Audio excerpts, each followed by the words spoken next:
When I got my email from Games Workshop saying it's time to go on a quest and the Q was capitalized, I got the same heart flutter feeling that I did when I saw the countdown timer for HeroQuest leading up to the crowdfund from Avalon Hill. Now that's not to say I irrevocably got my hopes up and they came crashing down once I realized the truth. Because if Games Workshop sends you an email and the word quest is capitalized, it's going to be good pretty much no matter what it is. I did think it was going to be a reprint or re-release or remaster of some kind of the classic Warhammer Quest from 1995. That is not the case, and I found that out very quickly, so that's the end of that excitement. But the beginning of a new excitement. We are getting Warhammer Quest Darkwater. This is the newest Warhammer Quest game in, I think, 4 years? Is that when Cursed City came out? 2021? And despite what first impressions of the cover of the box might have you believing, it is set in the age of Sigmar.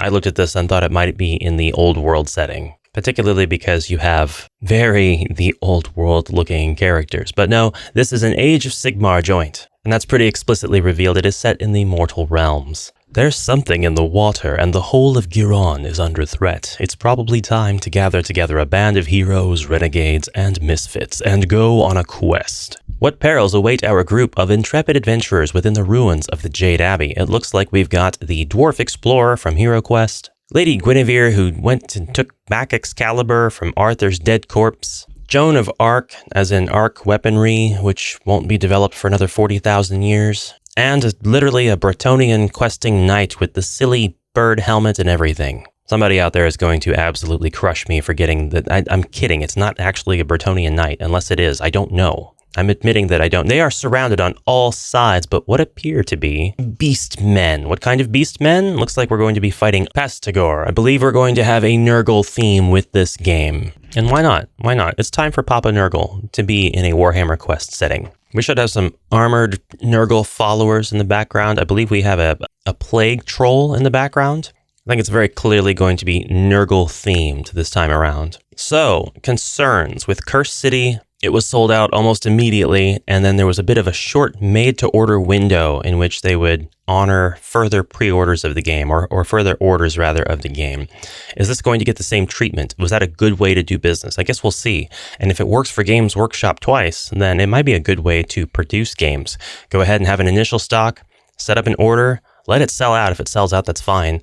And then have a made-to-order window a little bit later once you're understanding what the reception's going to be like. Now is Iron Hot time. Iron is hot hour. Games with Quest in the title are selling like hotcakes. People are coming out of the woodwork, out of halfway through retirement, to play these games. Or at least buy them, spend money on them. I don't know about the playing part. The games are going into shelves, and they're absolutely getting unboxed on YouTube and the models assembled, maybe. But forget about all that. We want to play this. We want to play all Warhammer Quest. I absolutely love the Warhammer Quest product line, judging by my own excitement when I thought maybe Warhammer Quest 95 was getting to be more accessible for people. And I thought that it was realistic, because when I saw it, I thought, you know what? I've been hoping for this, because they've had a lot of attention on the old world stuff. They've had a lot of made-to-order reprints from things from around that era. Very, very excited, very happy. And, you know,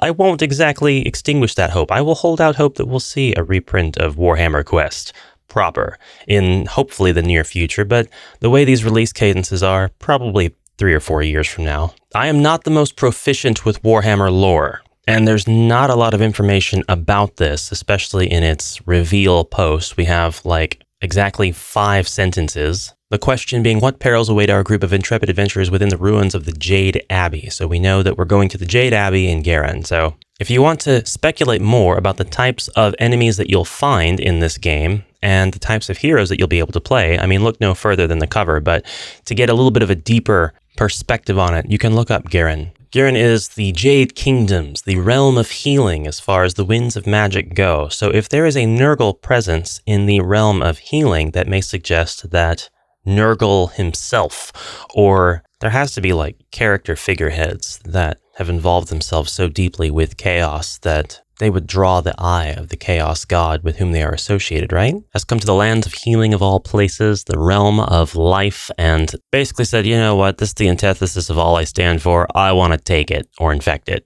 At any rate, I think we'll see that here. and a proper return to a game where we're going to be fighting against the forces or the affected of chaos. Particularly the Chaos Gods will be very welcome after Cursed City, because Cursed City was more just death. It was just death everywhere. And this is good timing for the mobile app presence as well, because the mobile app for Warhammer Quest has pointed to Silver Tower for so long, it would just be divine irony for people to log in one day expecting to play Silver Tower and seeing that the app has been updated to instead play a new game called Warhammer Quest Darkwater. If you know, you know. I really don't have a whole lot to say about this. I'm just excited for it, and it's looking like a good future for the Warhammer Quest ideology of games. I will nitpick a little bit at the logo, the font, the presentation of the Warhammer Quest title. It does not have the pop and zing and in-your-face iconography, immediate recognition of the classic Warhammer logo that was used in literally, well, I mean, pretty much every single Warhammer Quest game that I have. They outlined it for Cursed City, but it was used everywhere else. This time it's just get a picture and then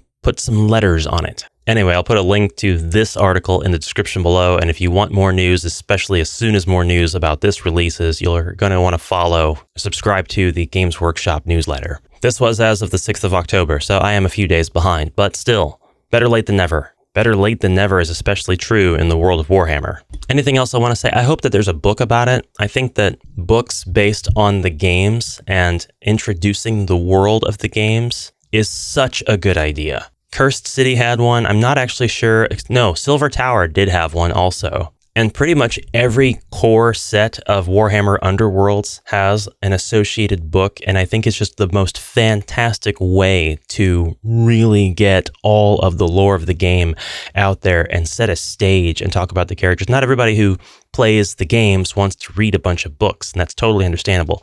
But from a lore perspective, the lore, in my opinion, from the Warhammer games is some of the best out there. Period. Just reading the initial few pages for Shadespire, which is the first Warhammer Underworlds release, I was blown away by the origins of the Mirrored City and why there's a game at all. And I can only imagine that it only goes way, way deeper when they create a flagship product such as Warhammer Quest. And yes, I consider a Quest release to be a flagship product. A very, hey, all hands on deck, all eyes on up here. My eyes are up here. You have a lot of eyes. You're infected by chaos. Well, but fair enough. Look wherever you want. I'm still holding out hope for that Warhammer Quest that's set in the old world. It doesn't necessarily need to be a re-release of the 95 version. Just something that's more old world tailored that represents a bunch of the classic lower than Age of Sigmar fantasy that I fell in love with as a child. But this is a very suitable offering, and I will absolutely take it. And that's all I really wanted to say about this. So carry on, brave heroes. Have a fantastic rest of your day, and I'll see you in the next one. Until then, farewell for now.